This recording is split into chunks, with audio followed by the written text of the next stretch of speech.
Kisah lengkap Nabi Adam alaihi salam.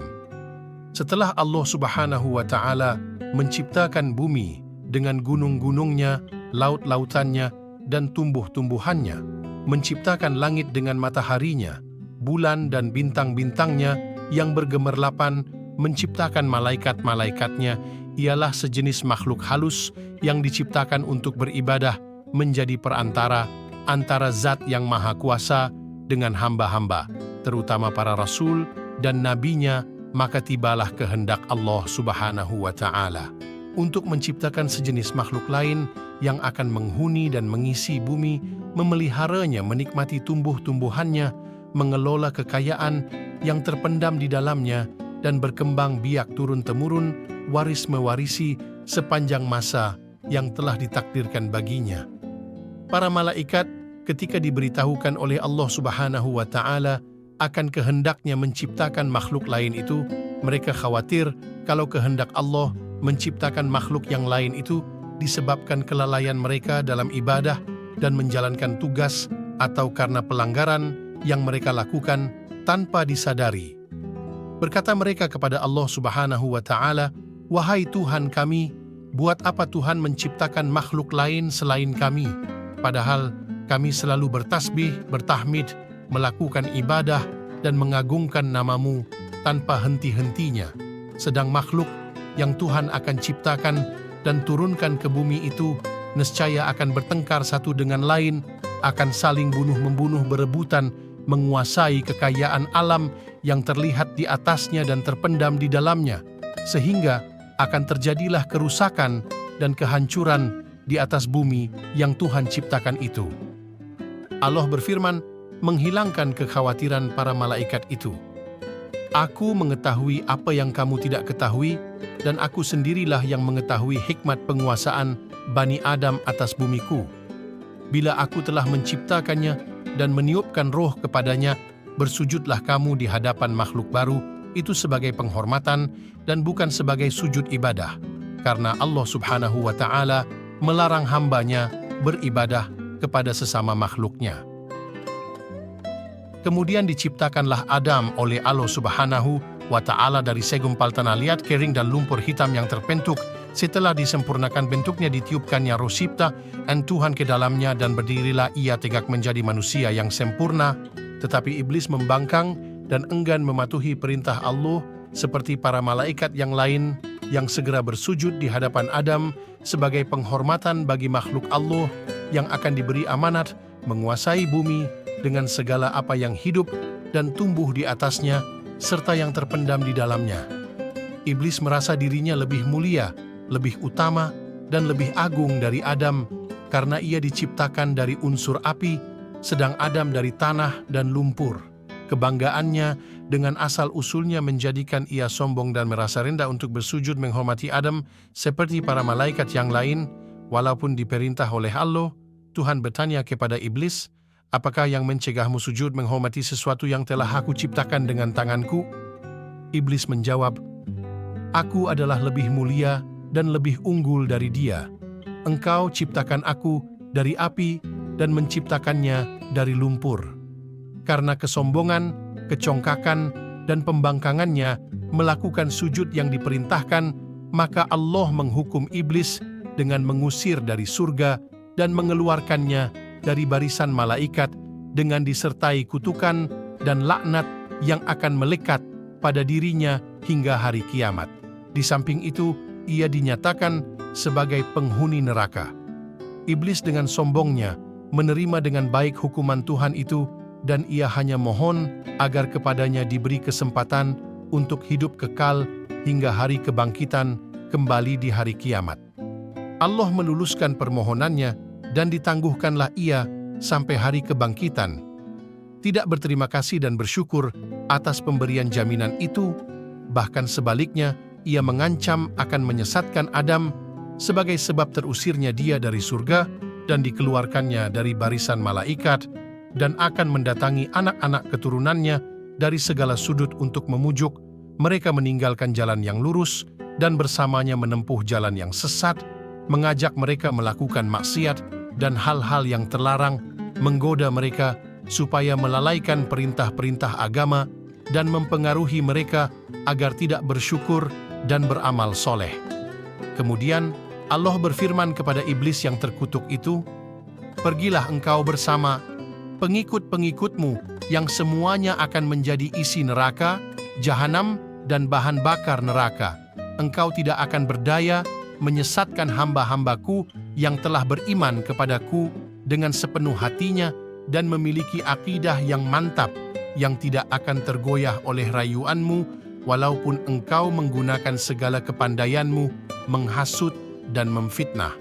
Adam diberi tempat oleh Allah di surga, dan baginya diciptakanlah Hawa untuk mendampinginya dan menjadi teman hidupnya, menghilangkan rasa kesepiannya, dan melengkapi keperluan fitrahnya untuk mengembangkan keturunan. Menurut cerita para ulama, Hawa diciptakan oleh Allah dari salah satu tulang rusuk Adam yang di sebelah kiri sewaktu ia masih tidur, sehingga ketika ia terjaga, ia melihat Hawa sudah berada di sampingnya. Ia ditanya oleh malaikat, "Wahai Adam, apa dan siapakah makhluk yang berada di sampingmu itu?" Berkatalah Adam, "Seorang perempuan." Sesuai dengan fitrah yang telah diilhamkan oleh Allah kepadanya. "Siapa namanya?" tanya malaikat lagi. "Hawa," jawab Adam. "Untuk apa Tuhan menciptakan makhluk ini?" tanya malaikat lagi. Adam menjawab, "Untuk mendampingiku, memberi kebahagiaan bagiku, dan mengisi keperluan hidupku sesuai dengan kehendak Allah." Allah berpesan kepada Adam, "Tinggallah engkau bersama istrimu di surga. Rasakanlah kenikmatan yang berlimpah-limpah di dalamnya, risalah dan makanlah buah-buahan yang lezat yang terdapat di dalamnya sepuas hatimu dan sekehendak nafsumu. Kamu tidak akan mengalami atau merasa lapar, dahaga, ataupun letih selama kamu berada di dalamnya. Akan tetapi aku ingatkan, janganlah makan buah dari pohon ini yang akan menyebabkan kamu celaka dan termasuk orang-orang yang zalim. Ketahuilah bahwa iblis itu adalah musuhmu dan musuh istrimu. Ia akan berusaha membujuk kamu dan menyeret kamu keluar dari syurga, sehingga hilanglah kebahagiaan yang kamu sedang nikmat ini." Sesuai dengan ancaman yang diucapkan ketika diusir oleh Allah dari surga akibat bangkangannya, dan terdorong pula oleh rasa iri hati dan dengki terhadap Adam yang menjadi sebab sampai ia terkutuk dan terlaknat, selama-lamanya tersingkir dari singgasana kebesarannya. Iblis mulai menunjukkan rancangan penyesatannya kepada Adam dan Hawa yang sedang hidup berdua di surga yang tentram, damai, dan bahagia. Ia mengatakan kepada mereka bahwa ia adalah kawan mereka dan ingin memberi nasihat dan petunjuk untuk kebaikan dan mengekalkan kebahagiaan mereka. Segala cara dan kata-kata halus digunakan oleh iblis untuk mendapatkan kepercayaan Adam dan Hawa bahwa ia betul-betul jujur dalam nasihat dan petunjuknya kepada mereka. Ia membisikkan kepada mereka bahwa larangan Tuhan kepada mereka memakan buah-buah yang ditunjuk itu adalah karena dengan memakan buah itu mereka akan menjelma menjadi malaikat dan akan hidup kekal. Diulang-ulangilah rujukannya dengan menunjukkan akan harumnya bau pohon yang dilarang indah bentuk buahnya dan lazat rasanya, sehingga pada akhirnya termakanlah bujukan yang halus itu oleh Adam dan Hawa dan dilanggarlah larangan Tuhan. Allah mencela perbuatan mereka itu dan berfirman yang bermaksud, "Tidakkah aku mencegah kamu mendekati pohon itu dan memakan dari buahnya, dan tidakkah aku telah ingatkan kamu bahwa syaitan itu adalah musuhmu yang nyata?" Adam dan Hawa mendengar firman Allah itu, sedarlah ia bahwa mereka telah melanggar perintah Allah dan bahwa mereka telah melakukan suatu kesalahan dan dosa besar. Seraya menyesal berkatalah mereka, "Wahai Tuhan kami telah menganiaya diri kami sendiri dan telah melanggar perintah-Mu karena terkena bujukan iblis. Ampunilah dosa kami, karena nescaya kami akan tergolong orang-orang yang rugi bila Engkau tidak mengampuni dan mengasihi kami." Allah telah menerima taubat Adam dan Hawa, serta mengampuni perbuatan pelanggaran yang mereka telah lakukan, hal mana telah melegakan dada mereka dan menghilangkan rasa sedih akibat kelalaian peringatan. Tuhan tentang iblis sehingga terjerumus menjadi mangsa bujukan dan rayuannya yang manis namun beracun itu. Adam dan Hawa merasa tenteram kembali setelah menerima pengampunan Allah dan selanjutnya akan menjaga jangan sampai tertipu lagi oleh iblis dan akan berusaha agar pelanggaran yang telah dilakukan dan menimbulkan murka dan teguran Tuhan itu menjadi pengajaran bagi mereka berdua untuk lebih berhati-hati menghadapi tipu daya dan bujukan iblis yang terlaknat itu. Harapan untuk tinggal terus di surga telah pudar. Karena perbuatan pelanggaran perintah Allah hidup kembali dalam hati dan pikiran Adam dan Hawa yang merasa kenikmatan dan kebahagiaan.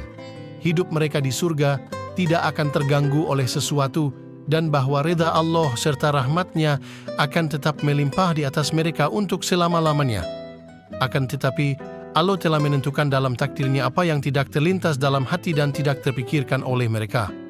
Allah yang telah menentukan dalam takdirnya bahwa bumi yang penuh dengan kekayaan untuk dikelolanya akan dikuasai kepada manusia, keturunan Adam, memerintahkan Adam dan Hawa turun ke bumi sebagai benih pertama dari hamba-hambanya yang bernama manusia itu. Berfirmanlah Allah kepada mereka, "Turunlah kamu ke bumi, sebagian daripada kamu menjadi musuh, bagi sebagian yang lain kamu dapat tinggal tetap dan hidup di sana sampai waktu yang telah ditentukan." Turunlah Adam dan Hawa ke bumi, menghadapi cara hidup baru yang jauh berlainan dengan hidup di surga yang pernah dialami dan yang tidak akan berulang kembali. Mereka harus menempuh hidup di dunia yang fana ini dengan suka dan dukanya dan akan menurunkan umat manusia yang beraneka ragam sifat dan tabiatnya berbeda-beda warna kulit dan kecerdasan otaknya. Umat manusia yang akan berkelompok-kelompok menjadi suku-suku dan bangsa-bangsa di mana yang satu menjadi musuh yang lain, saling bunuh-membunuh, aniaya menganiaya, dan tindas-menindas. Sehingga dari waktu ke waktu Allah mengutus nabi-nabinya dan rasul-rasulnya memimpin hamba-hambanya ke jalan yang lurus, penuh damai, kasih sayang di antara sesama manusia, jalan yang menuju kepada ridhanya dan kebahagiaan manusia di dunia dan akhirat. Al-Quran menceritakan kisah Adam dalam beberapa surah, di antaranya surah Al-Baqarah ayat 30 sehingga ayat 38 dan surah Al-A'raf ayat 11 hingga 25. Pengajaran yang terdapat dari kisah Adam, bahwasanya hikmah yang terkandung dalam perintah-perintah dan larangan-larangan Allah dan dalam apa yang diciptakannya kadangkala tidak atau belum dapat dicapai oleh otak manusia, bahkan oleh makhluknya yang terdekat, sebagaimana telah dialami oleh para malaikat tatkala diberitahu bahwa Allah akan menciptakan manusia, keturunan Adam, untuk menjadi khalifahnya di bumi, sehingga mereka seakan-akan berkeberatan dan bertanya-tanya mengapa dan untuk apa Allah menciptakan jenis makhluk lain daripada mereka yang sudah patuh, rajin beribadat, bertasbih, bertahmid, dan mengagungkan namanya. Bahwasanya manusia, walaupun ia telah dikurniakan kecergasan berfikir dan kekuatan fisikal dan mental, ia tetap mempunyai beberapa kelemahan pada dirinya seperti sifat lalai, lupa, dan khilaf. Hal mana telah terjadi pada diri Nabi Adam yang walaupun ia telah menjadi manusia yang sempurna dan dikurniakan kedudukan yang istimewa di surga, ia tetap tidak terhindar dari sifat-sifat manusia yang lemah itu. Ia telah lupa dan melalaikan peringatan Allah kepadanya tentang pohon terlarang dan tentang iblis yang menjadi musuhnya dan musuh seluruh keturunannya, sehingga terperangkap ke dalam tipu daya dan terjadilah pelanggaran pertama yang dilakukan oleh manusia terhadap larangan Allah. Bahwasanya seseorang yang telah terlanjur melakukan maksiat dan berbuat dosa, tidaklah ia sepatutnya berputus asa dari rahmat dan ampunan Tuhan, asalkan ia sadar akan kesalahannya dan bertaubat, tidak akan melakukannya kembali. Rahmat Allah dan maghfirahnya dapat mencakup segala dosa yang diperbuat oleh hambanya kecuali syirik. Bagaimanapun besar dosa itu, asalkan diikuti dengan kesadaran bertaubat dan pengakuan kesalahan. Sifat sombong dan congkak selalu membawa akibat kerugian dan kebinasaan. Lihatlah iblis yang turun dari singgasananya, dilucutkan kedudukannya sebagai seorang malaikat dan diusir oleh Allah dari surga dengan disertai kutukan dan laknat yang akan melekat kepada dirinya hingga hari kiamat karena kesombongannya dan kebanggaannya dengan asal-usulnya, sehingga ia menganggap dan memandang rendah kepada Nabi Adam dan menolak untuk sujud menghormatinya walaupun diperintahkan oleh Allah Subhanahu wa Ta'ala.